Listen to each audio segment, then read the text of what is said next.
আল্লাহ পাকের শুকরগুজারি আদায় করছি। আল্লাহ তাআলা হয়তো আজকে আমাদেরকে সুযোগ দিয়েছেন, নতুন একটা জীবন আল্লাহ রাব্বুল আলামিন আমাদেরকে হয়তো দান করেছেন। পুরো ঢাকা শহরের জন্য যে একটা কম্পন সৃষ্টি হয়েছে, শুধুমাত্র এই কম্পন টেকটনিক প্লেট থেকে সৃষ্টি হওয়া একটা ভূমিকম্পন নয়, এটা আল্লাহ রাব্বুল আলামিন আমাদেরকে জাগরিত করেছেন। আল্লাহ তাআলা বুঝায় দিয়েছেন এই মাটির মালিক একমাত্র শুধুমাত্র কেবলমাত্র আল্লাহ সুবহানাহু ওয়া তাআলা। যেভাবে ভূমিকম্পে কেঁপে উঠেছে, কেউ হয়তো খানা খাইতেছিল, কেউ হয়তো রেস্ট নিচ্ছিল, ঘুমাচ্ছিল, কেউ হয়তো নামাজে আসার জন্য প্রস্তুতি নিচ্ছিল। আল্লাহ তাআলা এই মুহূর্তে একটা ভূমিকম্প দিলেন, পুরো ঢাকা শহরটা এমনভাবে নড়ে চড়ে উঠছে, এই উঠার আওয়াজটা এমন ভয়ঙ্কর ছিল, চতুর্দিকে মানুষের শুধু চিৎকার ছিল। সব দিকে রাস্তাঘাটে মানুষ বের হয়ে পড়েছে, চিৎকার করতেছিল। এই পর্যন্ত অনেক বিল্ডিং এর খবর পাওয়া যাচ্ছে যেগুলো ধসে পড়েছে, যেগুলো হয়তো একটু বাঁকা হয়ে গেছে, ফাটল ধরেছে। ভূমিকম্পের মাত্রা তেমন বেশি না হলেও ক্ষতির মাত্রা অনেক। এর চাইতে বড় সতর্কীকরণ আল্লাহর পক্ষ থেকে অনেক বড়। এই যে আল্লাহ সুযোগ দিয়ে আজকে আমাদেরকে এখানে বসার সুযোগ দিলেন, আমরা মালিকের দরবারে শুকরগুজারি আদায় করছি, পড়ছি আলহামদুলিল্লাহ। আল্লাহকে মানুষ চিনে কখন? বান্দা যখন ঠিক বিপদের মুহূর্তে পড়ে যায়, আল্লাহ পাককে চিনি ঠিকই। ওয়াইদা গাশিয়াহুম মাউজুন কাযযুলালি দাআউল্লাহ। বান্দা যখন বিপদে পড়ে যায়, মুসিবতের মধ্যে পড়ে যায়, যাওয়ার মতো বান্দার যখন কোনো জায়গা থাকে না, ওই মুহূর্তে যার নাম অকপটে মনে হয়ে যায় তিনি কে? আল্লাহ পাক আজকে আমাদেরকে মনে করায় দিলেন, সজাগ হও, ইস্তাইকিযু, জাগ্রত হয়ে যাও, সজাগ হয়ে যাও তুমি তোমার রবের জন্য। আল্লাহ তাআলা আমাদেরকে আজকে জাগ্রত করার জন্য একটা ভূমিকম্প দিলেন।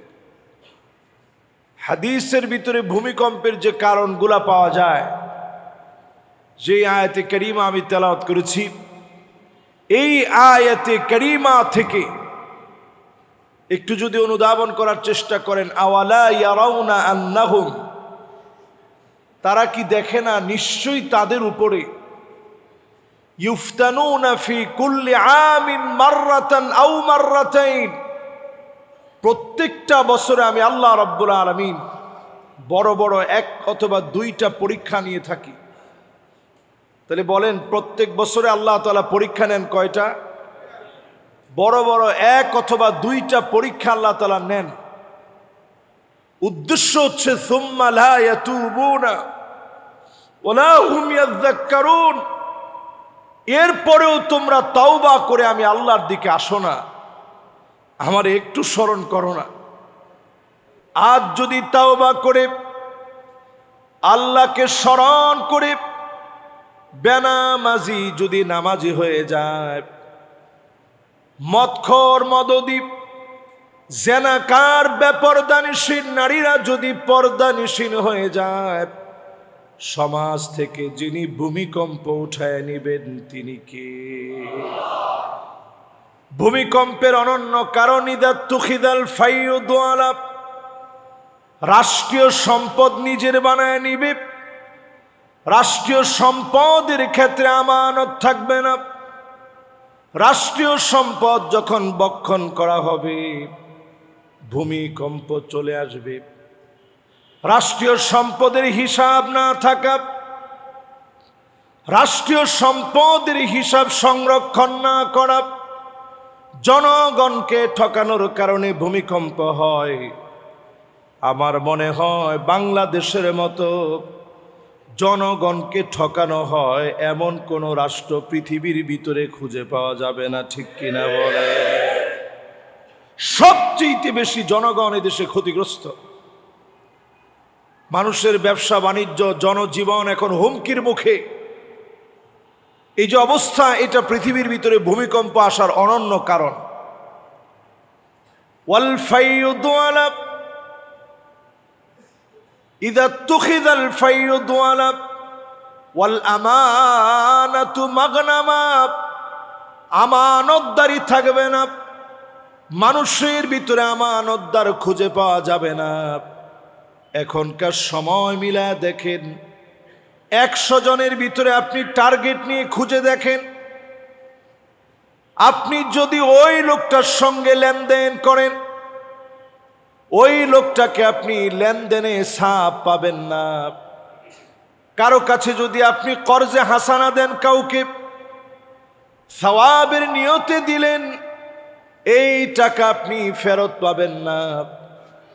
তার মানে দাঁড়ালো আমানতের খেয়ানত হবে চতুর্দিকে। এখন আমানতদার খুঁজে পাওয়া যায় না। একটা সময় ছিল ব্যাংক ব্যবস্থা ছিল না, মানুষ মানুষের কাছে আমানত রাখত, ঠিক যেইভাবে আপনি রাখতেন চাওয়া মাত্র সেইভাবে ফিরিয়ে দিত। এর নাম আমানত। দিন দিন আমানত জমিন থেকে উঠে যাচ্ছে, ঠিক কিনা বলে? এই জন্য আজকের দুনিয়ার ভিতরে ভূমিকম্প আসতেছে। নবী আলাইহিস সালাম বলেন, যাকাতু মাগরামা, যাকাতকে মানুষ অভিশাপ বলে মনে করবে। এই যে ঢাকা শহরে যারা আমরা আছি, আমরা কয়জন মানুষ যাকাত দিই? বাড়িওয়ালা বলেন, ব্যবসায়ী বলেন, ব্যাংকে আল্লাহ তাআলা অনেক অজস্র টাকা দিয়েছেন, লাখে 2,500 টাকা আপনি আল্লাহর জন্য দিবেন যে আল্লাহ আপনি দিছেন, আমার কোনো ব্যক্তিত্ব শক্তির কারণে এই টাকা অর্জিত হয় না, আল্লাহ আপনি দিয়েছেন। যাকাত আপনি খুশি মনে দিবেন, আল্লাহ আপনিই টাকা দিছেন, আমার কোনো বড়ত্ব কোনো মালিকত্ব কিচ্ছু নাই, সব আল্লাহ আপনি দিয়েছেন। এটা মনে করে কয়টা লোক আমরা যাকাত দিই? এই সমাজের যদি প্রপারলি যাকাত আদায় করা হতো, 2-3 বছর সময়ের ভিতরে এই সমাজটা এমন হয়ে যেত, দরিদ্র খুঁজে পাওয়া যেত না। বড় আমাদের দেশে অভাব যে আমরা যাকাত দেওয়ার মতো লোক থাকলেও বাংলাদেশে একেবারেই আমরা যাকাত আদায় করি না। যারা আদায় করি তারা থোক বরাদ্দ দিই। এরপরে যদি বলি যাকাত তো দিলেন না, না হুজুর আলহামদুলিল্লাহ দান করি তো। আপনি যদি শত শত কোটি টাকাও দান করেন, হিসাব ছাড়া যাকাত দিই, এই দানের জায়গায় থাকবে, কিন্তু যাকাতের গুনাহ কোনোভাবেই আল্লাহ মাফ করবে না, ঠিক কিনা বলেন? এবং যাকাতটা এত মারাত্মক, জাহান্নামকে আল্লাহ টেনে নিয়ে আসবেন। আপনি চিন্তা করেন শব্দ চয়ন, ইয়াউমা ইউহমা আলাইহা ফি নারি জাহান্নাম, জাহান্নামকে আল্লাহ নিয়ে আনবেন, হাজির করাবেন, মানুষের সামনে সেদিন দাঁড় করাবেন। আল্লাহ পাক সেদিন বলবেন, গোলাম এই হচ্ছে সেই জাহান্নাম, এই হচ্ছে সেই জাহান্নাম, যেই জাহান্নাম আজকে তোর জায়গা হবে। সেই জাহান্নামের ভিতরে সেদিন সম্পদগুলাকে উত্তপ্ত করা হবে। এরপরে আপনার কপালের ভিতরে, চেহারার ভিতরে, আপনার পিঠের ভিতরে, পেটের ভিতরে সেদিন সেকা দেওয়া হবে। হাদা মা কানাসতুম লিআনফুসিকুম, আল্লাহ পাক সেদিন বলবে, এই তোর সম্পদ, যেই সম্পদ তুই দুনিয়ার জীবনে গচ্ছিত করে রেখেছিলি, জনগণকে ঠকায়া অধিকার থেকে বঞ্চিত করে এই সম্পদ তুই গচ্ছিত করে রেখেছিলি। এই সম্পদ সেদিন গচ্ছিত করে রাখার কারণে মানুষগুলা সেদিন আল্লাহর আদালতে ধরা পড়ে যাবে। যাকাতের কারণে এই জমিনের ভিতরে ভূমিকম্প হয়, ভূমিকম্প হবে এই জমিনের ভিতরে। ওয়াতুল্লিমাল ইলমু লিগাইরিদ দ্বীন, মানুষ আলেম হবে, নিজের অনেক বড় আলেম বলবে এজন্য। আল্লাহু আকবার। এই অংশটা আসলে আমাদের নিজেরে বড় অপরাধী মনে হয়। দুনিয়ার জীবনে পাই না এরকম খুব কম জিনিস আমি দেখি। আল্লাহ তাআলা সব সম্মান ইজ্জত সব আমাদেরকে দিছেন। কিয়ামতের দিন কত আলেম আল্লাহর কাছে ধরা পড়ে যাবে। ওয়াতুল্লিমাল ইলমু লিগাইরিদ দ্বীন, দিন শিখছে, আলেম হয়েছে, শুধুমাত্র দুনিয়ায় আমারে আলেম বলবে, দুনিয়ায় আমারে খতিব সাহেব বলবে, দুনিয়ায় আমারে মুফাসসিরে কোরআন বলবে, দুনিয়ায় আমারে অনেক বড় আলেম মনে করবে। এই জন্য যারা আলেম হবে আল্লাহর আদালতে তারা ধরা পড়ে যাবে। এখন যারা এই মুহূর্তে শুনছেন, দুনিয়ায় আমরা ইলম যারা শিখি, মাদ্রাসার অনেক তালিবুল ইলম এই মসজিদে আসেন, এখানে অনেক উলামায়ে কেরামের সমারোহ সমাবেশ হয় প্রতি জুমাবারে। আমরা যারা আলেম হওয়ার চিন্তা ভাবনা করি, আলেম হতে হবে শুধুমাত্র আল্লাহর জন্য। ছাত্র জীবনে আমার বড় খেয়াল পড়ে, সবাই জিজ্ঞাসা করতেন যে দেশে গিয়ে কি করবি, তো আমি এক বাক্যে বলতাম, যদি আল্লাহ খাওয়া খুশি থাকে আমাদের খুশি থাকতে হবে। যদি আল্লাহ খাওয়া খুশি না থাকে, না খাওয়া খুশি থাকে, আমি তো গোলাম। না খেয়ে খুশি থাকার নামই হচ্ছে গোলাম হওয়া। আমি যদি আল্লাহর গোলাম হই, আমি যদি আলেম হই, আমাদের যারা আকাবের ছিল, ইমাম শাফিঈ আলাইহির রাহমা, মানুষ তরমুজটা খেয়ে ফেলে দিতেন, আল্লাহু আকবার, ওই তরমুজটাকে উনি রাত্রিবেলায় কুড়ায় এনে ধুয়ে অবশিষ্টাংশ যেটা বাকি রয়ে গেছে, এই তরমুজের অংশ, এই খোসা, এই ছালগুলা উঠায় উঠায় খাইতেন। সেই ইলম আল্লাহ তাআলা আলেমদেরকে দিয়েছে। কিছু মানুষ দেখবেন আলেমদের সমালোচনা করে, কথা বলার সময় মোল্লা, কাঠমোল্লা, মুন্সি, হুজুর, আরে হুজুররা কি বোঝে, ইমাম সাহেবের পরামর্শ দেয়, ইমাম সাহেব সেজদাটা একটু আগে আগে দিতে পারেন, আপনার চাইতে বয়স কিন্তু আমার কম না, আপনার বয়স 30, আমার বয়স 70, ডাবলেরও একটু বেশি, আমি আপনার আগে রুকু সেজদা এখনো দিতে পারি, কিন্তু দেই না খালি আপনি ইমাম সাহেব দেখে। আরে মিয়া, যদি আপনি ইমাম সাহেবের আগে রুকু সেজদা করেন, শুধু নবীর উম্মত দেখে আল্লাহ আপনাকে ছাড় দিয়ে দিয়েছে। আপনি ইমাম সাহেবকে পরামর্শ দেওয়ার আগে চিন্তা করেন। আল্লাহর হাবিব বলেন, আমা ইয়াখশাল্লাযী আইয়ারফা রাসাহু ক্বাবলা ইমাম, ইমামের আগে যে মাথাটা উঠায়, আও ইয়াহউলাল্লাহু রাসাহু রাসাল হিমার, তার চেহারা গাধার মতো হয়ে যেত। শুধু হয় না নবীর উম্মত বলে, জোরে করে আল্লাহু আকবার। প্রিয় ভাইরা আমার, দুই একটা ঘটনা যদি এইরকম ঘটতো যে বের হইতেছে এই সময় চেহারা পরিবর্তন হয়ে গেছে, গাধার মতো হয়ে গেছে, মানুষ দেখার সাথে সাথে বলতো এই যে লোক ইমামের সাথে বেয়াদবি করছে। আল্লাহ তাআলা এত বড় আমাদেরকে অসম্মান করেন নাই, নবীজির দোয়ার কারণে আল্লাহ তাআলা আমাদেরকে এত বড় অসম্মান করেন। আলেমদের দাম আল্লাহর কাছে এত বেশি, সেই আলেম যদি ইখলাস পূর্ণ আলেম না হয়, লা খিলাস ইল্লা বিল ইখলাস, কোনো কিছু আল্লাহর কাছে যাবে না, যাবে শুধু ইখলাসটা। এই ইখলাস বাহ্যিক কোনো রূপরেখায় দেখা যায় না, ইখলাস লালন করতে হয় অনেক ভিতরে। এই জায়গায় যদি ঘাটতি হয়ে যায়, আলেম যদি দুরাচারী হয়, ওই জমিনের ভিতরে ভূমিকম্প হয়। তার মানে আমাদের প্রত্যেকের দায়িত্বটা কত বেশি একটু চিন্তা করে। এরপরে আল্লাহর হাবিব বলেন, আতাআর রাজুলু ইমরাতাহু,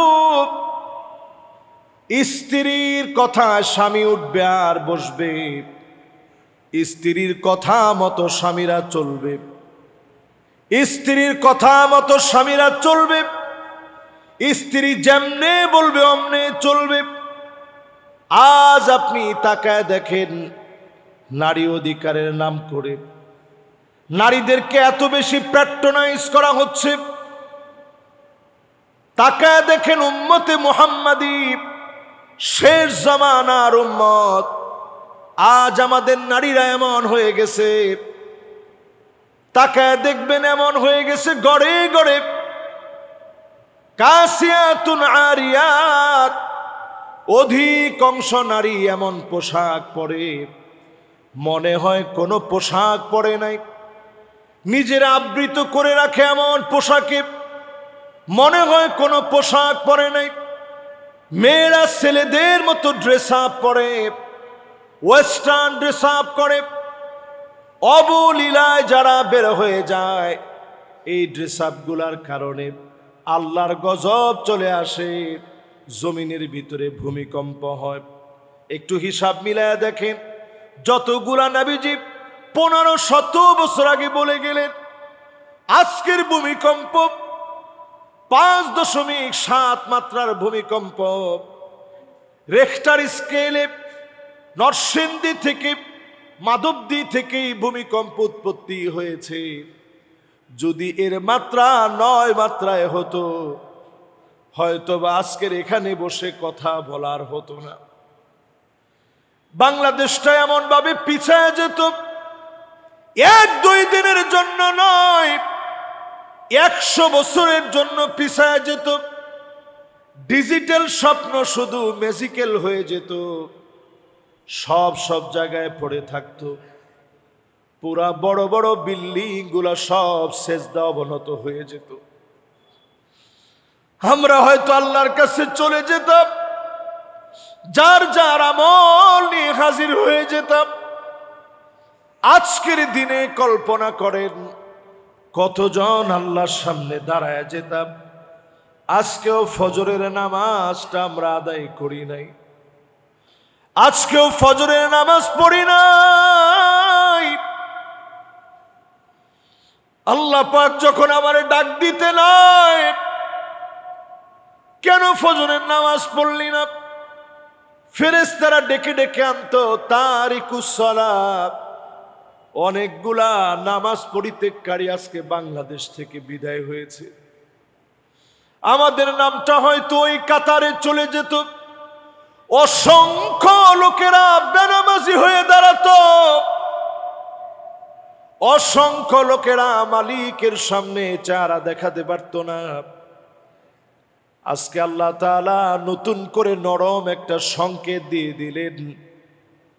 বাংলাদেশের টেকটনিক প্লেট ফেটে আছে, বড় বড় ভূমিকম্প হতে পারে, 9 মাত্রার ভূমিকম্প হতে পারে।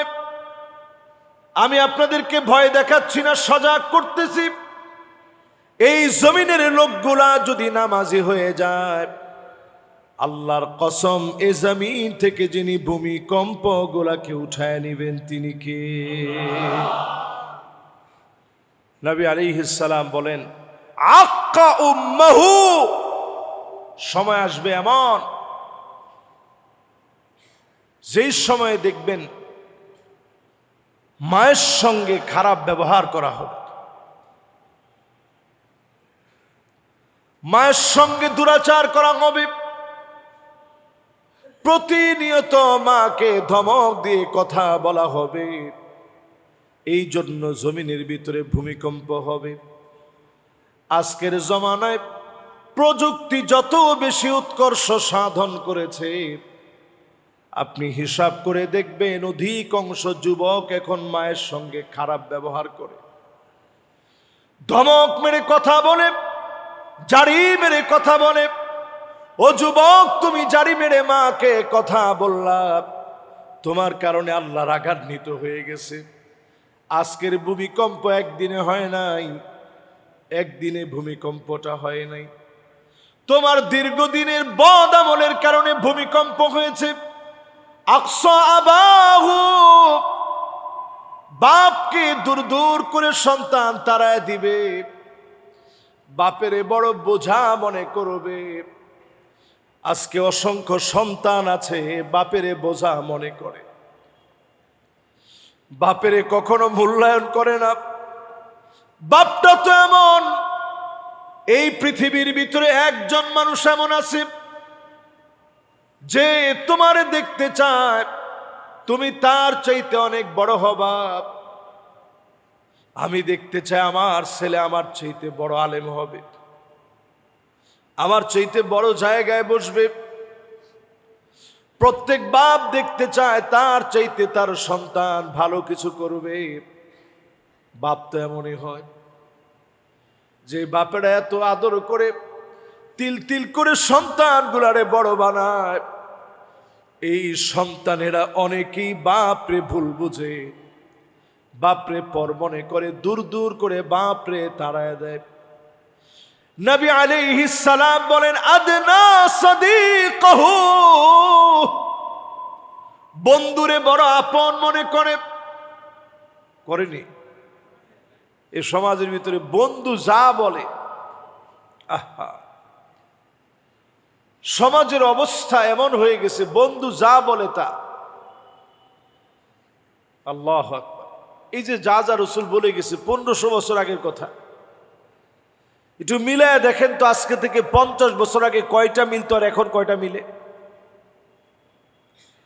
আজকে থেকে 50 বছর আগে বাপ যে খাটের মধ্যে বসতো, আমরাই তো এই খাটের ভিতরে বসি নাই। বাপ বসছে, আমরা দাঁড়ায় রইছি। আব্বা যতক্ষণ না বলছে বাজান বস, এরপরে আব্বা যখন বলতো বাজান বস বস, অসুবিধা নেই, বস। এটা শুধু আমি আমার আব্বার কথা বলতেছি এরকম না, আপনাদের ক্ষেত্রে এরকম হয়েছে না? বাপ মা যেই খাটের ভিতরে থাকতো বসতো, ওই খাটের ভিতরে সন্তান বসতো না, দাঁড়ায় থাকতো, যেটা আমার আব্বা আম্মার থাকার জায়গা। আর এখন ট্রেডিশন এমন হয়ে গেছে, আমরা এখন সন্তানরা, আমার সন্তানই তো আমার তুমি তুমি করে বলে। এখন ট্রেডিশন হয়ে গেছে, এটা ট্রেন্ডিং চলতেছে তুমি তুমি বলা।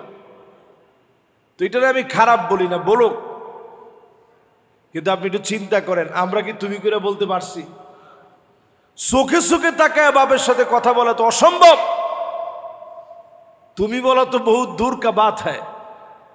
কিসের তুমি বলা? বাপের চোখে চোখে তাকায় আমরা কথা বলতে পারিনি।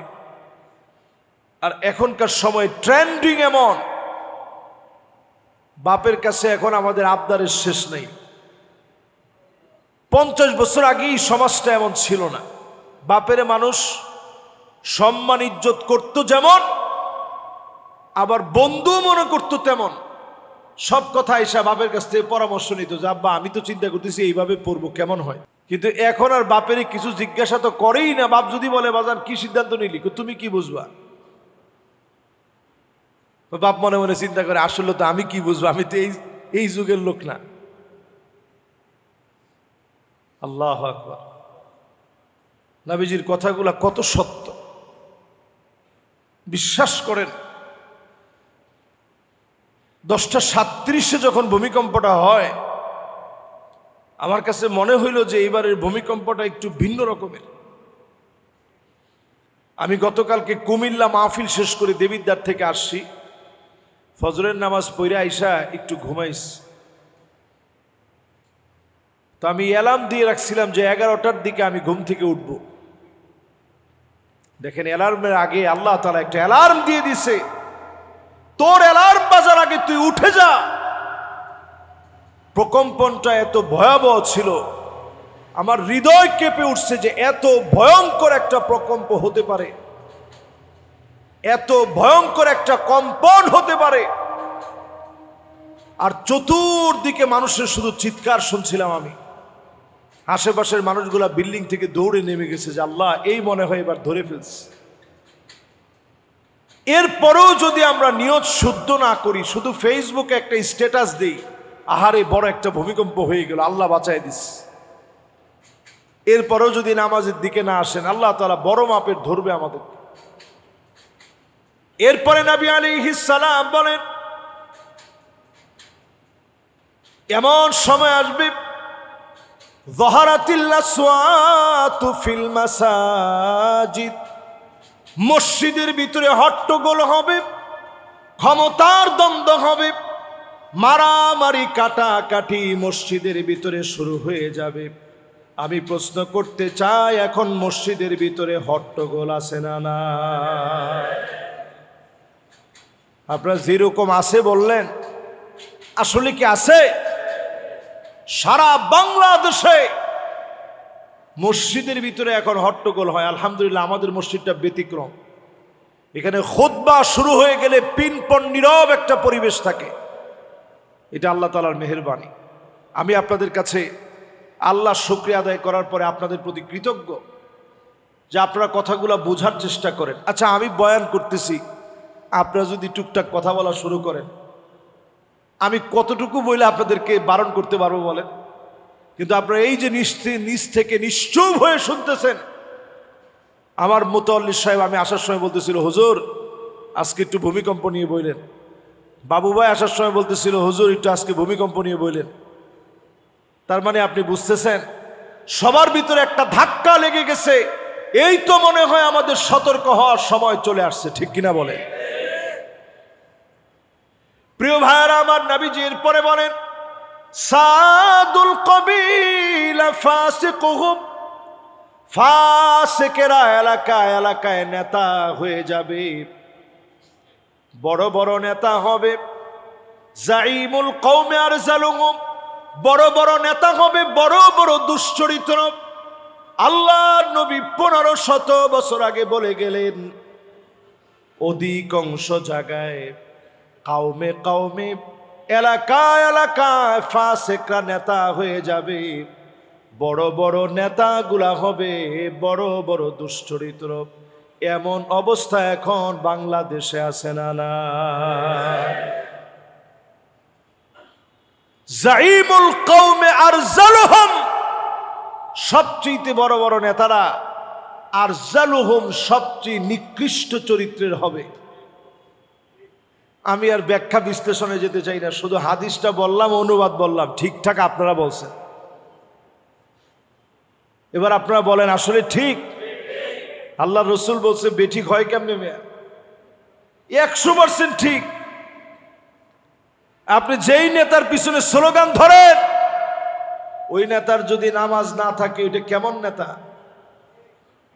কিয়ামতের দিন মানুষ বলবে, আল্লাহ ওই নেতারে হাজির করেন, নাজআলহুমা তাহতা আকদামিনা লিয়াকুনা মিনাল আসফালিন। দুনিয়াতে তো পারি নাই, আজকে তারে পায়ের নিচে দিয়ে তারপরে জাহান্নামে যেতে চাই। অন্তত তাকে আজকে এই জমিনের ভিতরে আসফালদের অন্তর্ভুক্ত করতে চাই। আজকে তারে অপমান যতটুকুন করার করে তারপরে যাব। একটু চিন্তা করেন কি জবাব আল্লাহর কাছে আমরা দিব। এরপরে এমন সময় আসবে, জহারাতিল কাইনাতুল মাআজিফ, চতুর্দিকে গান বাজনা বেড়ে যাবে, মিউজিক বেড়ে যাবে। এখন তাকায় দেখেন, অলিতে গলিতে বাড়িতে বাড়িতে এখন মিউজিক আছে না? না, আমাদের বিবাহ শাদীর ভিতরে ইজাব আর কবুল শুধুমাত্র মাশাআল্লাহ ইসলামী পন্থায় হয়।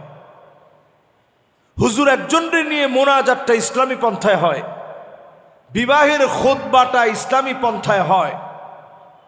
এছাড়া বাকি যা আছে এই সবটাই আমাদের দেশে হয়, যার মধ্যে ইসলাম নাই।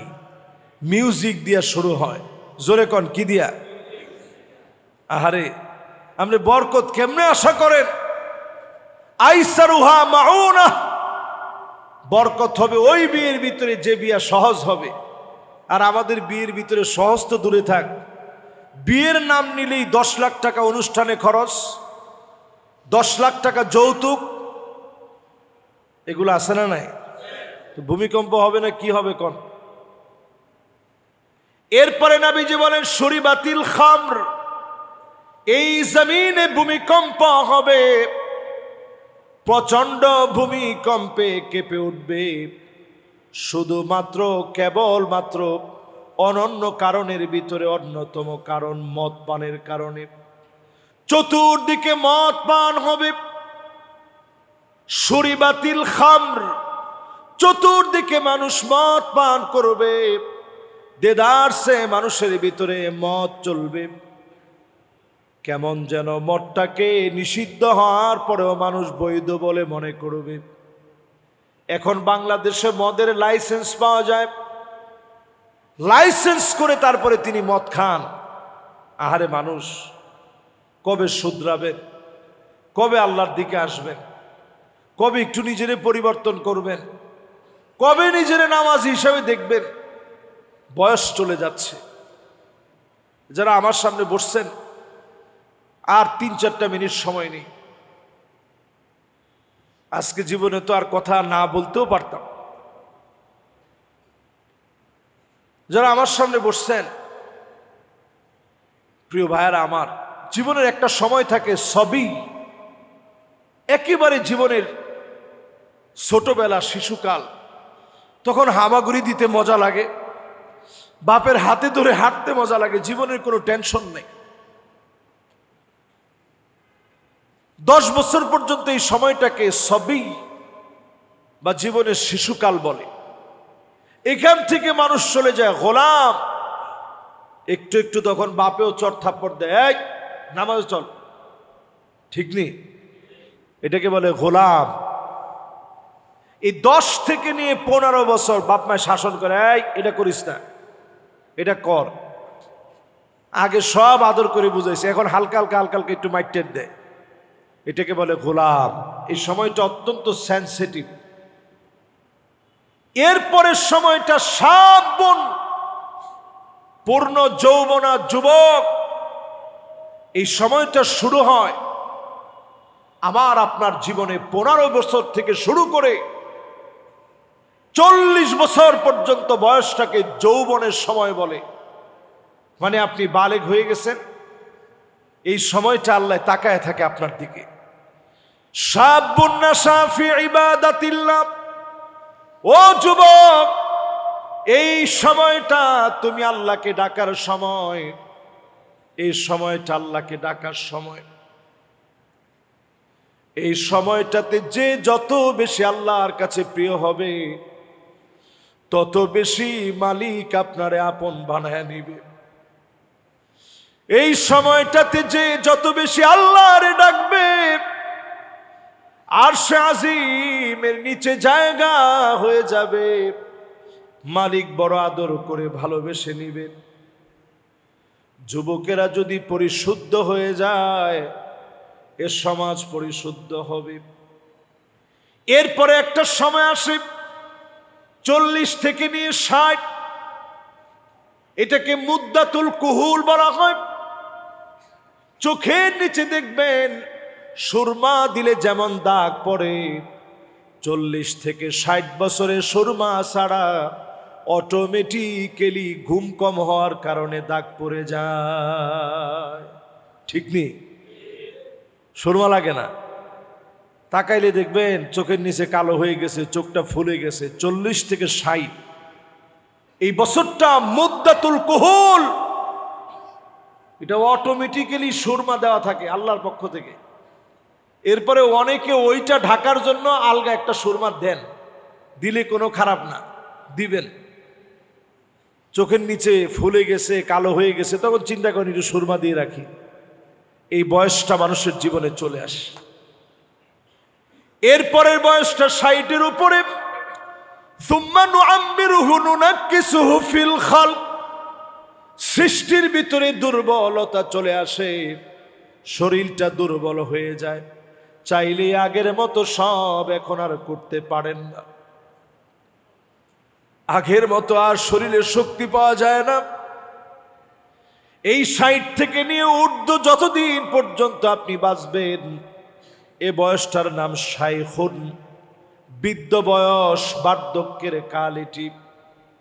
আজকে এখানে যারা যারা বসছেন, এখনো নামাজের দিকে আসেন নাই, শুধুমাত্র ভূমিকম্প না, ফালইয়ারতাকিবু ইনদা যালিকা রিহান হামরা, বাতাসের সঙ্গে আগুন আসবে, ফায়ার সার্ভিস দিয়ে কোনো লাভ হবে না, ফায়ার ব্রিগেড দিয়ে কোনো লাভ হবে না, দাউ দাউ করে জ্বালায় পুরা সারখার করে দিবে।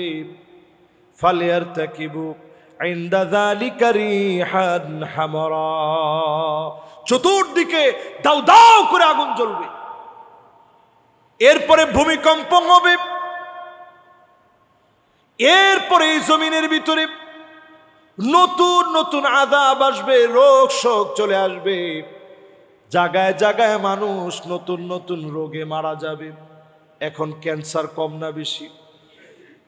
এই যে রেডিয়েশন, এই যে কথা বলতেছি রেডিয়েশন, হাতের ঘড়িতে রেডিয়েশন, এই যে ফ্যানের রেডিয়েশন, সব জায়গায়, হাতের যে মোবাইল এটার মধ্যে রেডিয়েশন। আপনি মাইপা দেখবেন রেডিয়েশন মাপার একটা যন্ত্র আছে, ডিটেক্টর আছে, আপনি মেপে দেখবেন এটার মধ্যে আসে 2900, ঘড়ির মধ্যে আসে 2300, মাইকের ভিতরে ধরলেও দেখবেন 2200 আসবে। সুইচে ফ্যানে সবগুলা মিলায়া দাও দাও করে আগুন জ্বলার মতো জ্বলতেছে। শরীর 1 সেকেন্ডে নিতে পারে 300 রেডিয়েশন, সেখানে 1000 রেডিয়েশন আপনাকে প্রতিনিয়ত মারতেছে।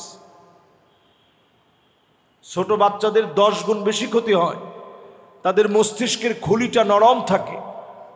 এই যে রেডিয়েশন আমাদেরকে প্রতিনিয়ত আঘাত করতেছে, মানুষ নতুন নতুন রোগে আক্রান্ত হচ্ছে, সব আমরা হাত দিয়ে কামাই করতেছি। আল্লাহর কাছে আমরা পানাহ চাই, আল্লাহ যেন আমাদেরকে আজকে যেভাবে একটা নতুন হায়াত দিলেন, আল্লাহ যেন আমাদেরকে নামাজি বানান, আমাদের আখলাক যেন আল্লাহ পরিবর্তন করে দেন। পড়ে না আমিন।